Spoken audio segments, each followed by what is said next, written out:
à tous, c'est toujours un plaisir de vous retrouver pour l'information sur RTI 1.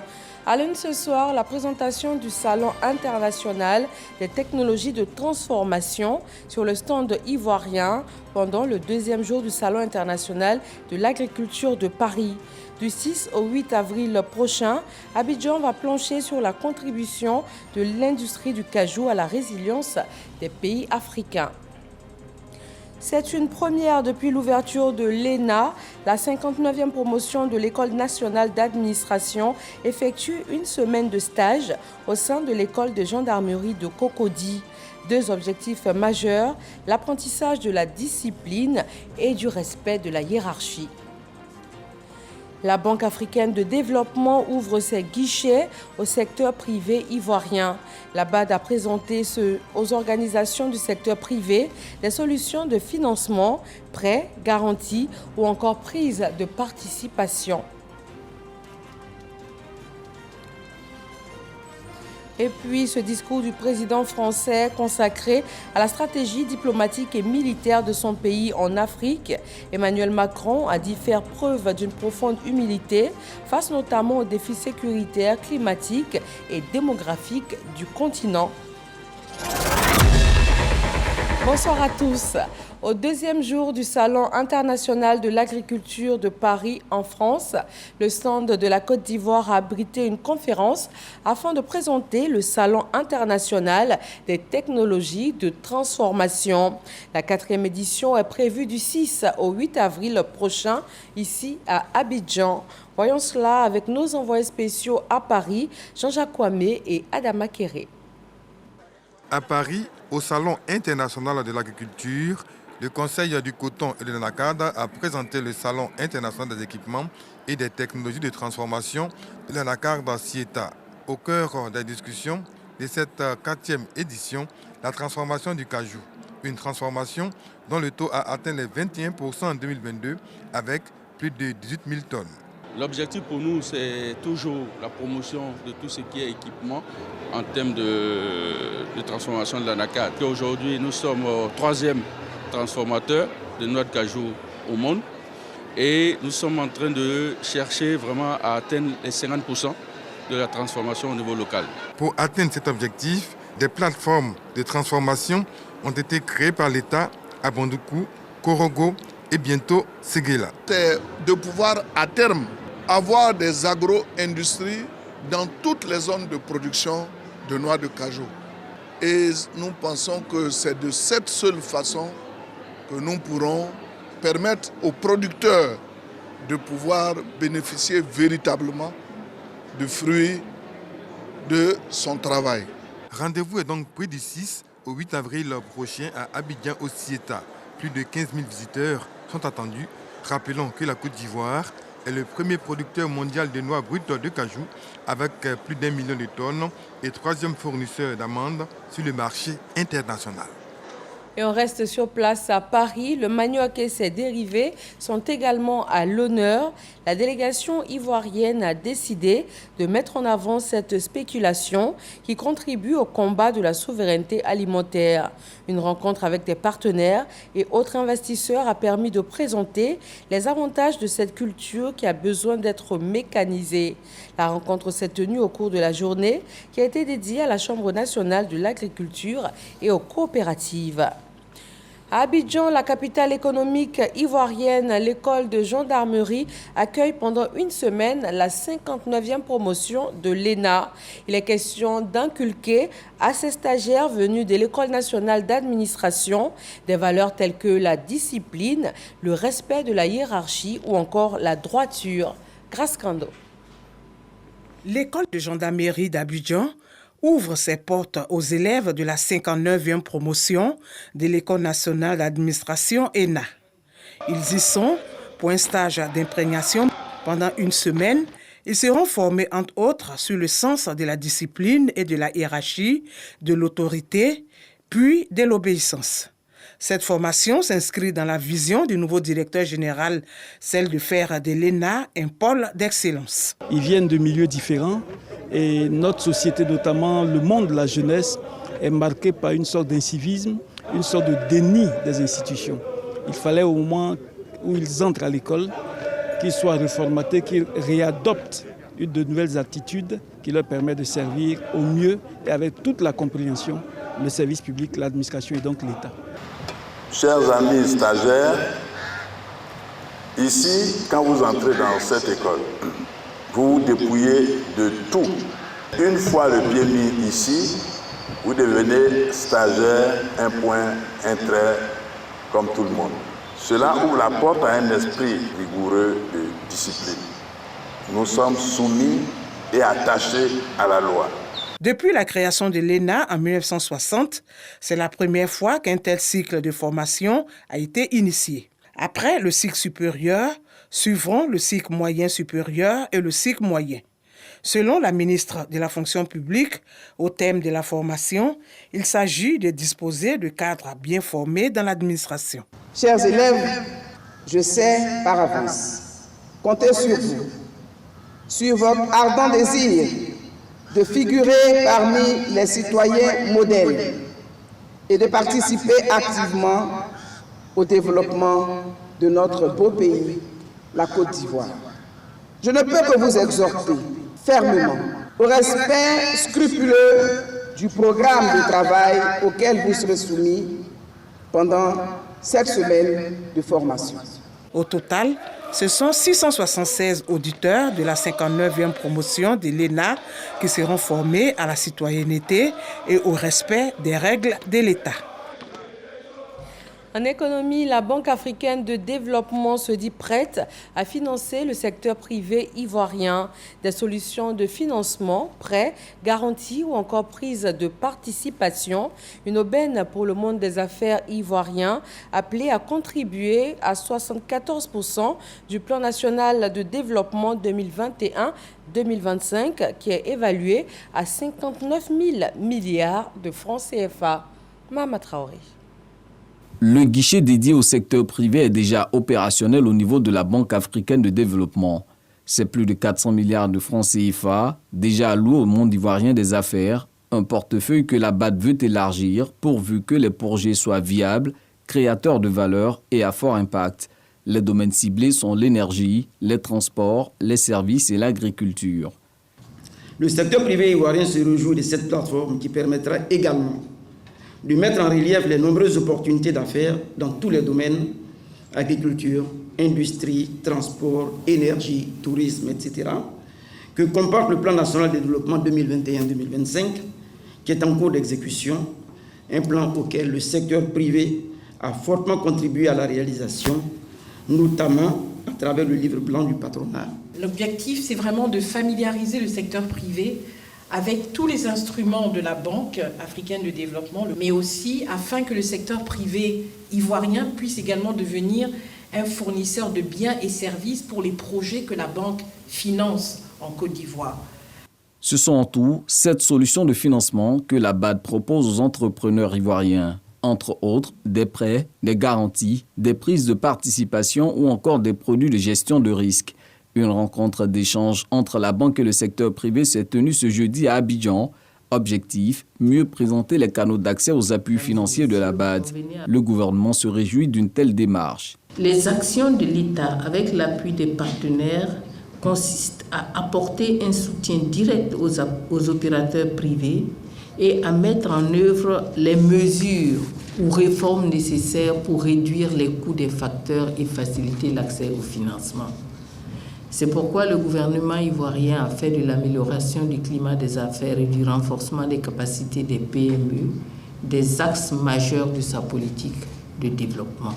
Au 31 décembre 2022, le montant des interventions de la Banque africaine de développement en Côte d'Ivoire se chiffrait à plus de 1600 milliards de francs CFA. L'engagement des communautés locales dans la prévention de l'extrémisme et de la lutte contre le terrorisme. Il en a été question lors de la 2e réunion de l'Union interparlementaire qui se tient en Algérie. L'organisation interparlementaire internationale souhaite impliquer davantage les populations dans la stratégie mise en place pour lutter contre le terrorisme. Les détails de la participation ivoirienne avec nos envoyés spéciaux sur place à Dangan Ulrich et Moussa Konaté. Deuxième réunion de l'Union interparlementaire sur le terrorisme et l'extrémisme violent en Algérie. Des parlementaires, des responsables d'organisations religieuses et communautaires et autres acteurs institutionnels venus de divers pays réfléchissent sur l'engagement des communautés locales dans la prévention du terrorisme. Les chefs traditionnels qui collaborent avec les forces de défense et de sécurité font l'objet d'attaques ciblées. Dans certains cas, un ultimatum est lancé à l'ensemble des villageois, leur intimant l'ordre de quitter les lieux. Dans d'autres cas, ils sont soumis au paiement d'un tribut et en cas de non-exécution, ils sont tout simplement massacrés par des terroristes sans foi ni loi. Crise alimentaire, trafic illicite, déplacement des populations, déstabilisation des économies, fragilisation des institutions, autant de faits liés aux actions terroristes et qui freinent le développement de plusieurs États africains, notamment dans le Sahel.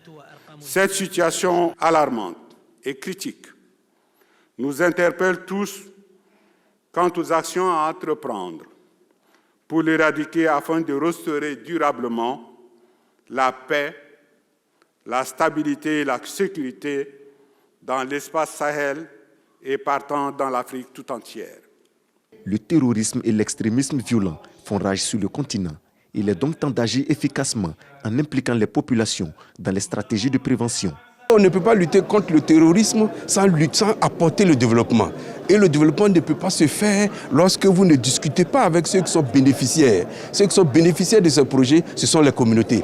Il faut leur demander quelle est leur compréhension de la chose pour mieux appréhender les solutions qu'on veut leur apporter. Cette deuxième rencontre de l'UIP sur le terrorisme et l'extrémisme violent vise à identifier les facteurs favorisant le terrorisme, aussi à harmoniser les initiatives afin de freiner ce phénomène qui continue de créer la désolation dans plusieurs pays. Le Conseil national pour la nutrition, l'alimentation et le développement de la petite enfance et la direction des cantines scolaires ont ouvert la campagne nationale d'appui aux cantines et hôpitaux de référence. La campagne cible les cantines scolaires et les hôpitaux de 11 régions en situation d'insécurité alimentaire ou encore de malnutrition. Khalid Mondé et Didier Nguessan. C'est ici, à la place de l'Indépendance d'Omé, dans la région du Gor, qu'est lancée la campagne nationale 2023 d'appui aux cantines scolaires et hôpitaux de référence. Le choix d'Omé est loin d'être anodin. La ville fait partie aujourd'hui des zones où la malnutrition et l'insécurité alimentaire sont à un stade critique, selon l'enquête de démographie et de santé en 2021. Une offensive est donc menée conjointement par le Conseil national pour la nutrition, l'alimentation et le développement de la petite enfance et la direction des cantines scolaires. Plus de 150 cantines scolaires et 15 hôpitaux de référence de 11 régions identifiées comme étant en proie à la malnutrition sont dotés de 38 tonnes de riz, 12 tonnes d'huile et 2 tonnes de poisson. Le tout pour une enveloppe estimée à 100 millions de francs CFA. Grâce à ces dons de vie, 28 056 élèves bénéficieront de 10 jours supplémentaires de dotation de repas chauds, sains et équilibrés le midi. Sachez que votre acte de ce jour va nous motiver à un rendement scolaire meilleur. Ces dons s'inscrivent dans la droite ligne des engagements pris par la Côte d'Ivoire lors de la réunion de haut niveau sur la nutrition tenue en décembre 2022 à Abidjan. L'objectif du gouvernement est de faire passer le taux de l'insécurité alimentaire en milieu rural de 10,8% à 9,5% en 2025 et la sous-alimentation de 15,7% à 14% en 2025. Pour relever ces défis, le secrétaire exécutif du Conseil, Dr Moussa Sissé, invite les populations à l'abandon de l'orpaillage clandestin qui appauvrit les terres et à intensifier les cultures vivrières. Il y a des bas-fonds à Oumé. Dans l'espace aux femmes, nous allons on peut effectivement leur apporter des intrants pour qu'on mette l'accent sur les cultures vivrières, les cultures maraîchères, pour qu'on puisse faire fonctionner davantage les cantines scolaires. Nous sollicitons les collectivités, nous sollicitons les conseils municipaux, les conseils régionaux, pour qu'effectivement, ils voient dans les plans triennaux des lignes adressées vraiment à la nutrition dans la localité. Nous allons nous engager, nous allons les sensibiliser afin que ces populations reviennent à la culture vivrière pour améliorer le taux de nutrition au niveau de notre département. Le corps médical de la région du Gor a émis des doléances, notamment sur la construction de plusieurs unités pédiatriques de prise en charge nutritionnelle et le renforcement de l'effectif des pédiatres dans les zones rurales. La Fédération des femmes BT d'Abobo a une rencontre avec Kandia Kamara, maire de la commune. Le développement, les projets et activités génératrices de revenus, la paix, le vivre ensemble et la cohésion, autant de sujets abordés, comme nous le disent Frédéric Oulaï et Abou Sanogo. Abobo, place Ahmed Bakayoko. Kandia Kamara communie avec les femmes BT venues de tous les quartiers de la commune. 2000 femmes issues de la Fédération des femmes BT d'Abobo, aux côtés du premier magistrat de la commune, Kandia Kamara, pour célébrer l'unité, la paix et la cohésion sociale. Un défilé de ces femmes pour magnifier et saluer le travail du conseil municipal. Elle a changé le visage d'Abobo. On ne dit plus Abobo la guerre, mais c'est Abobo la joie. C'est pour dire merci à madame la ministre, madame le maire de la commune d'Abobo pour tout ce qu'elle fait. Abobo, c'est l'Afrique en miniature. Il ne tombe pas un hasard que le maire d'Abobo soit une magistrate chevronnée dans l'exercice quotidien de ses actions. Commune du vivre ensemble, Kandia Kamara s'est félicité de la grande mobilisation de ces femmes BT et de la présence de certaines formations politiques engagées pour la cause de la paix. Abobo est une commune cosmopolite où vous avez des ressortissants venus de toutes les régions de la Côte d'Ivoire, mais je dirais même de tout le continent. Et ici, nous vivons ensemble. Je voudrais les féliciter très sincèrement, mais surtout les remercier. Les remercier de donner une preuve supplémentaire qu'ici, nous vivons en symbiose. Nous vivons en famille, nous vivons ensemble. Cette cérémonie a enregistré la présence de bon nombre de personnalités issues de la communauté BT. Kandia Kamara a été faite fille de la grande famille Krou. Elle a reçu à cet effet les attributs des communautés BT et Dida, ainsi que plusieurs dons. Le développement et la paix également au centre des échanges entre le ministre-gouverneur du district autonome d'Abidjan et les chefs Atchan. En priorité, le bitumage, la modernisation de la production de l'atiéké et l'emploi en faveur de la jeunesse. Didier Nguessan. Village Abiaté 2, sous-préfecture de Songon. Les chefs Atchan sont réunis au domicile du ministre-gouverneur du district autonome d'Abidjan, Robert Begré-Mambé. Passé les civilités dans la pure tradition Atchan, les convives du gouverneur abordent les problématiques communes au village Atchan, notamment la création d'un cadre de concertation pour le règlement des conflits et le développement des villages. Il faut que nous soyons ensemble en harmonie, dans une cohésion, pour pouvoir travailler avec lui afin de bénéficier de ces expériences. L'essentiel qui est le développement de nos villages, le bien-être de nos concitoyens. Et c'est ce qui doit nous guider dans toute action que nous menons.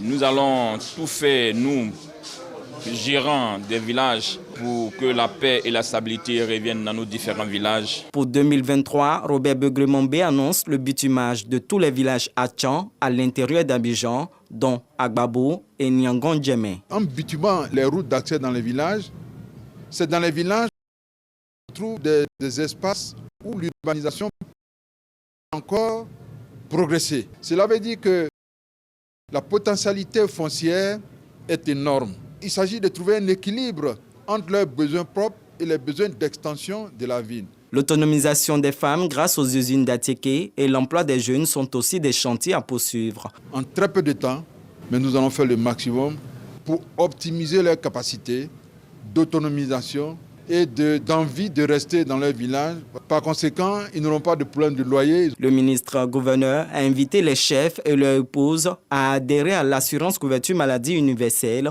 dont il prend en charge 1 an de cotisation. Le collectif des chefs Atchan et le natif d'Abiaté ont échangé plusieurs présents. Cette rencontre était précédée d'une prière à l'église méthodiste unie Bethel du village. Désormais disponible en quantité et en qualité dans 2 villages de la sous-préfecture de Diabo. 2 points d'eau d'une capacité globale de 20 000 mètres cubes par jour ont été inaugurés. Et cela grâce à l'association des cadres du Centre pour le développement. Voyons cela avec Léon Brou. Télébocan et Kondoubocan dans la commune de Diabo. 2 villages, même site, même difficulté d'accès à l'eau pour les 3000 âmes, surtout en saison sèche. Affaire de l'eau là, vraiment c'est grave. Ça, on a fêté janvier fini là, on gagne plus l'eau. On va dans le bas-fond pour créer un peu de trous. C'est ça, on voit un peu d'eau pour boire. Fini ces difficultés, ces 2 installations de type HVA que met en service le ministre Amédée Kouakou fournissent par jour 10 000 mètres cubes d'eau potable chacune. Notre fatigue là, c'est fini. Grâce à M. Amédée Kouakou, on a l'eau comme ceux de Boaké. Donc c'est pour donner conseil à les enfants pour ne pas que ça se gâte vite. Ça fait plus de 6 ans, je cours derrière. Par fini, on me dit de faire les dossiers. J'ai fait les dossiers jusqu'à... Je ne trouve pas de suite. Mais cette fois-ci, je n'ai pas fait de dossier. À ma grande surprise, voilà l'eau. Vraiment, je suis content. Réjouissance aussi pour exprimer la gratitude des populations. Sur la scène, artistes et danses du terroir, dont la Ganou, danse traditionnelle féminine pour exorciser et purifier les installations et leurs donateurs, l'association des cadres du Centre pour le développement. Son président, le ministre de l'Équipement et de l'Entretien routier, assure de l'engagement de la CCD à rapprocher, dans la vision du chef de l'État, le développement des populations. La meilleure façon d'être proche des populations, c'est d'écouter leurs besoins et de répondre à leurs attentes. C'est la vision du président Alassane Ouattara. Au quotidien, nous qui sommes avec lui, nous savons donc son attachement au bien-être des populations ivoiriennes. Et je pense que l'un des éléments du bien-être, c'est d'avoir de l'eau disponible à tout moment et en grande quantité. Et de révéler la paix comme condition du développement, Amédée Kouakou et Jacques Assaouré exhortent au renforcement de la cohésion sociale, notamment dans le GLO, dont est désormais fils le ministre de l'Équipement et de l'Entretien routier. La région du Béret rend hommage au chef de l'État ivoirien. Population, cadres et membres du gouvernement se sont retrouvés à Mankono. Ils se sont félicités du programme de développement élaboré et exécuté par le gouvernement. On fait le point avec Abou Sanogo. Mankono, capitale de la région du Béret. Place Moussa Baza. Ambiance des grands jours.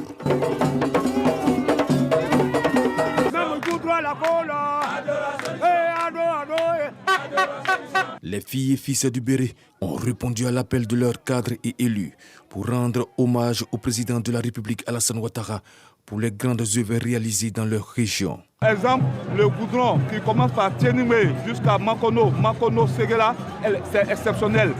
Depuis plus de 40 ans, vraiment ce genre d'œuvre dans le Béret, ça n'existait pas. Qui mieux que le président doit être remercié dans ce pays-là? Mankono n'avait pas de bitume, nous l'avons. Mankono, les villages n'étaient pas électrifiés. Pratiquement tous les villages sont électrifiés. Nous avons l'eau. Que dire? Merci. Ça fait belle lurette qu'on attend ce moment. Et au jour d'aujourd'hui, on peut dire merci à Dieu. On dit merci au président Alassane Ouattara. Plusieurs membres du gouvernement ont pris part à cette cérémonie d'hommage et de reconnaissance au président Alassane Ouattara. Pour le ministre gouverneur du district du Woruba, Moussa Dosso, et le ministre Cissé Ibrahim Bakongo, cette mobilisation démontre que le Béret reste et demeure attaché au président Alassane Ouattara. Cette adhésion des populations du Béret à la politique du président Alassane n'est-elle pas justifiée, chers parents? Eh bien si, bien sûr que si, car elle tire sa raison, nous le disons avec force, des actions gratifiantes qu'il mène pour le bonheur des Ivoiriens de façon générale, depuis qu'il a la tête de ce pays, mais surtout au niveau de la région du Béret. Ceux qui sont ici n'ont pas été forcés. Ils sont ici sous le soleil, un soleil de plomb. Ils sont venus de leur propre gré pour dire merci, merci, merci, 1000 fois merci au président Alassane Ouattara. Le ministre Moussa Sanogo, représentant le Premier ministre, s'est félicité de la grande mobilisation. Oui, vous avez raison.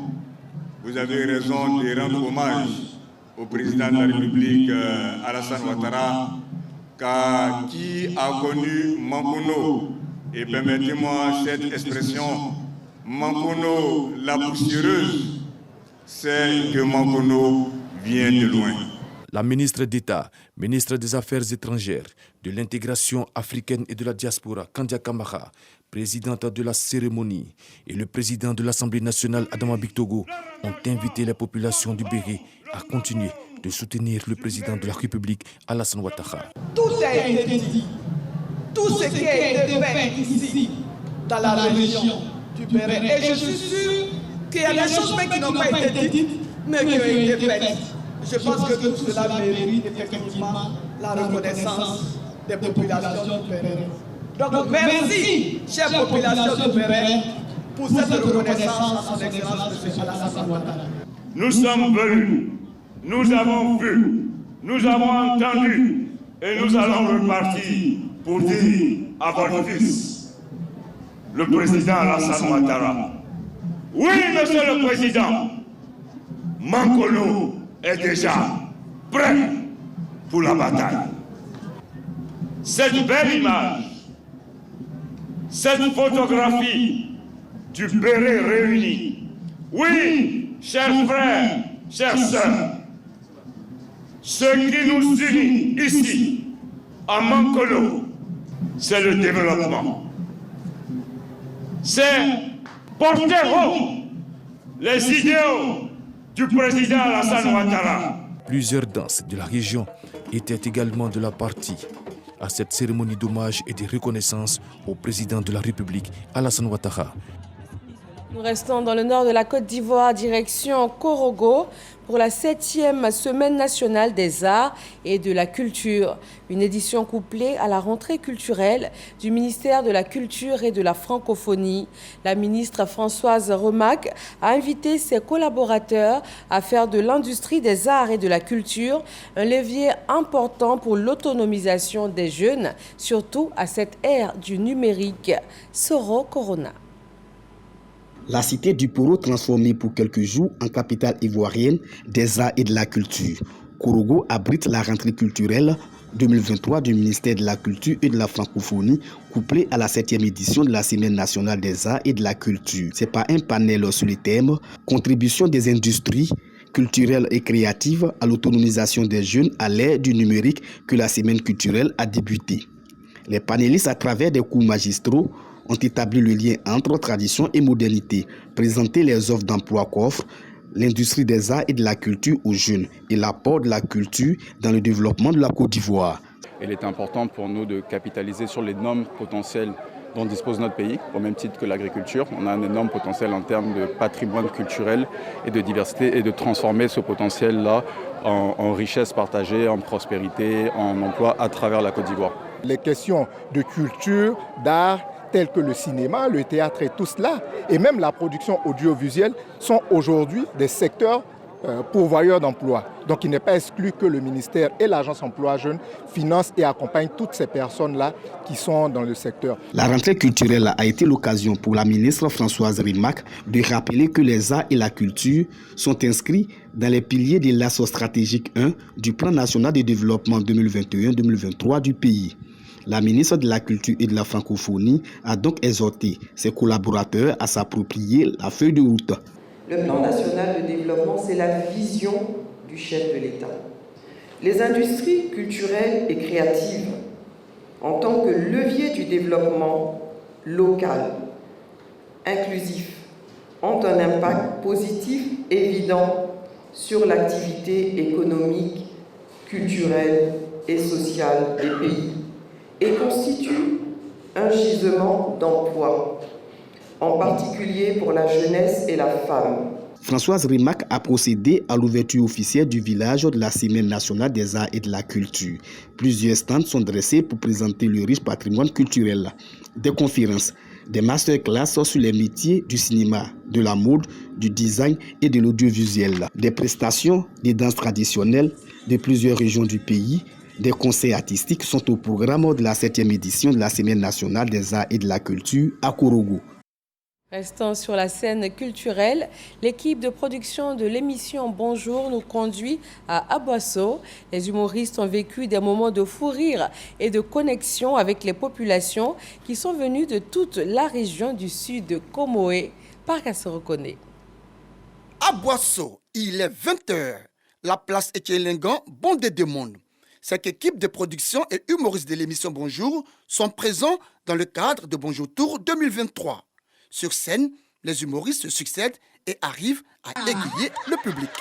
Maman d'avant, si elle prend une photo, elle est comme ça.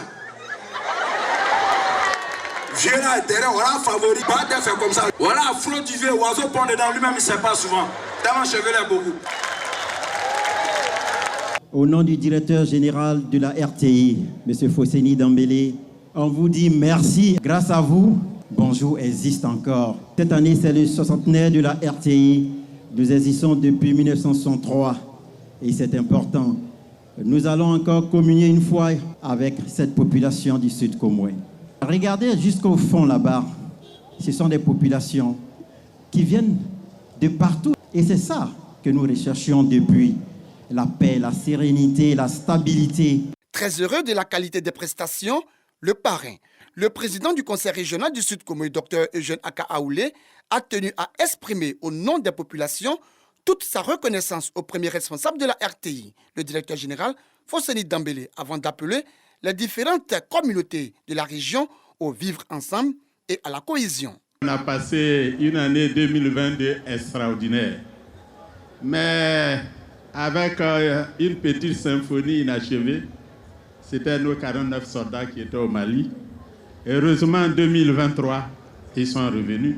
J'ai voulu donc cette 5e édition pour rendre hommage à nos soldats qui sont revenus et dire merci au président Alassane Ouattara pour sa bonne diplomatie. Tout comme le parrain, les populations de la ville d'Aboasso ont apprécié l'arrivée de Bonjour dans leur localité. Ça fait 5 ans que Bonjour fait à Boasso, ça fait la joie pour Boasso. Quand ça arrive comme ça, tout le monde est content, tout le monde est fier. J'ai ri tout le temps, hein.